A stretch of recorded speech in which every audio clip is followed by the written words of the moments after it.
ये बताइए कि जैसे आपने कहा अफोर्डेबल हाउसिंग की बात की, तो कुछ इनोवेशंस आए हैं? क्योंकि हमेशा ये माना जाता था कि भाई to actually deliver a product which is of a good quality, given the kind of prices and given the kind of infrastructure that we had, वो हमेशा एक तरह की दिक्कत मानी जाती थी। तो क्या कुछ इनोवेशंस हुए हैं यहाँ जो आप जिसके बारे में आप बताना चाहेंगे? यस, बिल्कुल। देखिए, जब आप किसी भी मास हाउसिंग को क्रिएट करते हैं तो बिना टेक्नोलॉजी के वो क्रिएट हो नहीं सकते। आपको ऐसी टेक्नोलॉजी उनके अंदर लानी पड़ेगी जिससे ज़्यादा जल्दी घर बन सकें और क्वालिटी बेस बन सकें।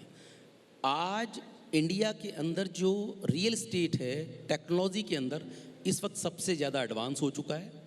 जितने भी मेट्रो सिटीज़ में हैं जिसमें ग्रेड ए डेवलपर काम कर रहे हैं, ब्रांडेड डेवलपर काम कर रहे हैं, वो टेक्नोलॉजी का इन्वॉल्वमेंट प्रॉपर कर रहे हैं। और इसीलिए ये हो पा रहा है कि जब आप करोड्स ऑफ करोड्स घर बना रहे हैं, आप यानी एक नंबर्स देखिए, मैं बड़ा सिंप्लीफाई करूं इसे, 2030 तक लगभग 6 करोड़ घरों की नीड है, बिकॉज अर्बनाइजेशन जो है वो बड़ी संख्या में हो रहा है।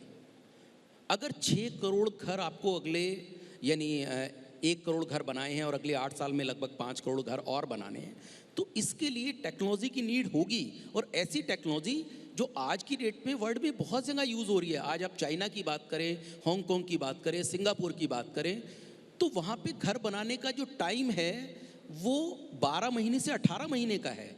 इंडिया में आज भी ये टाइम 4 साल का है। मुझे लगता है जो टेक्नोलॉजी है वो बहुत बड़ा रोल प्ले करने वाली है आने वाले टाइम में। कोविड की वजह से काफ़ी चेंजेस आए थे और उसकी वजह से कुछ नई अपॉर्चुनिटीज़ भी दिख रही हैं। तो क्या आप किस तरह का कोविड की वजह से क्या चेंजेस आए हैं आप? ऑफ कोर्स, यानी रियल एस्टेट में अगर कोई चीज़ जान डालने वाली है तो वो कोविड है, ब्लेसिंग इन डिस्गाइज। आज आप देखिए, बिफोर कोविड जो सीन था, मैंने बहुत सारे लोगों को देखा जब वो घर के लिए डिसीजन लेते थे, सो वो कंपेयर कर रहे होते थे कि जो हाउसिंग यील्ड है वो नॉर्मली डराइव करती है 2.5% के नियर अबाउट, एंड मार्केट में जो अदर अपॉर्चुनिटी थी वो 8%, 9% और मोर देन 10%। सो नॉर्मली उसका माइंडसेट रहता था कि मैं जो अपनी इन्वेस्टमेंट है हायर यील्ड में इन्वेस्ट करूं और अपने लिए जो घर है वो मैं रेंट पे भी बियर कर सकता हूं। माइट भी मैं जहां काम करता हूं उसके सराउंडिंग ही ले लूं, क्यों मुझे ज़रूरत है कि मैं एक घर परचेज़ करूं। लेकिन आप देखिए कोविड ने क्या चेंज किया। जब कोविड की फर्स्ट वेव आई तो उस वक्त लोगों ने जो किराए के मकानों में थे उन लोगों ने पहली बार पूरा बिहेवियरल चेंज देखा अपने लैंडलॉर्ड के अंदर, कि क्योंकि यानी सिचुएशन बिल्कुल एंटायरली चेंज थी।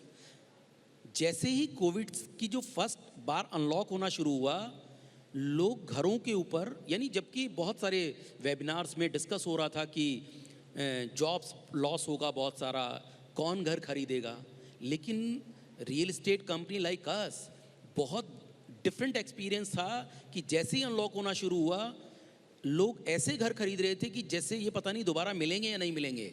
तो उसका बेसिक रीज़न समझने की कोशिश की तो यही मिला कि सर जो हमने उस कोविड टाइम में फील किया है वो चीज़ अब हम समझ गए हैं कि हमें छोटा या बड़ा कैसा भी हो एक घर हमारा ज़रूर होना चाहिए।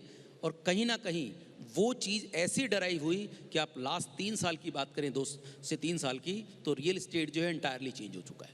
ये है आइडियाज ऑफ इंडिया।